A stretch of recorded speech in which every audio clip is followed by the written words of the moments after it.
Daataa Excel irraa qabnu akkaataa kamitti giruuppii akka goonu laallachaadha. Daataa kolominiidhaanis roowudhaanis giruuppii gochuun hin danda'ama. Kanaaf amma kan ilaallu daataa keenya daataa Excel irraa qabnu akkaataa kamitti karaa roowuu akkaataa kamitti roowudhaan akka giruuppii goonuun laallachaadha. Kanaaf kuni kan fayyadu daataa wal fakkaataa bakka tokkotti giruuppii gochuun hin danda'ama jechaadha.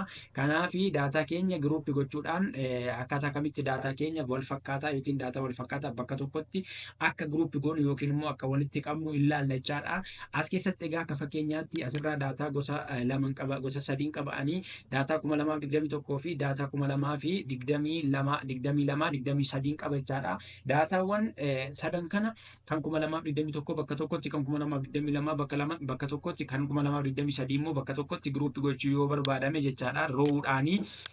Kanaaf maaliin godhaa bakka kana dhufeeni selektii godhachaadha. Daataan giruuppii gochuu barbaadu sana selektiin godha. Fakkeenyaaf 2021 akka kanatti selektii adda gootanii booda daataa walitti giruuppii gochuu barbaadan sana selektii adda gootanii booda asii jechaadha.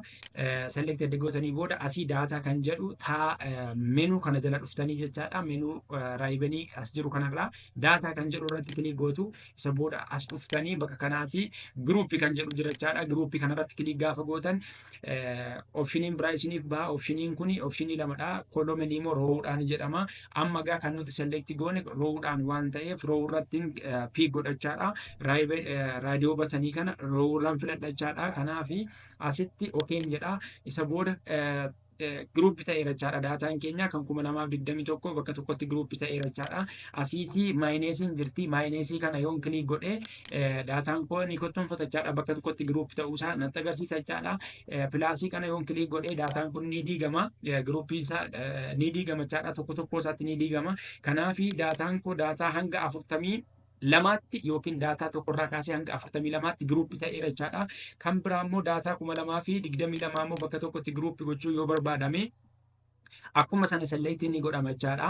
Selektii godheen daataa kana hanga 2022 selektii godheen akkuma duraan sana daataa jala deemeen asiitii giruuppii kan jedhu jala dhufachaadha. Giruuppii kan jedhu irratti kilikiin godha. Opshinii naa baasa. Akkuma kana roowudha waan ta'eef kanan filadhe roowuu irratti kilikiin godha. Bakka tokkotti daataan koo giruuppii ta'eera jechaadha. Kanaaf daataan 2022 bakka tokkotti giruuppii ta'eera jechaadha. Kilik gaafan godhu maayineesii kilik gaafan godhu daataan koo hanga 63tti 42 irraa kaasee hanga 63tti giruuppii ta'ee jira jechaadha. Kan biraallee 2023 akkasuma giruuppii gochuu ni dandeessu jechaadha. Kanaafi daataa keenya wal fakkaatu yookiin paartii wal fakkaatu bakka tokkotti giruuppii gochuu ni danda'ama jechaadha. Kun immoo kan fayyadu faayidaan isaa daataa kana hunda isaa ilaaluu hin dandeenyu. Scroll goonee kana keessatti daataa muraasa hide goonee daataa muraasa immoo mul'isnee ilaaluu ni dandeenya jechaadha. Kanaaf itti fayyadama.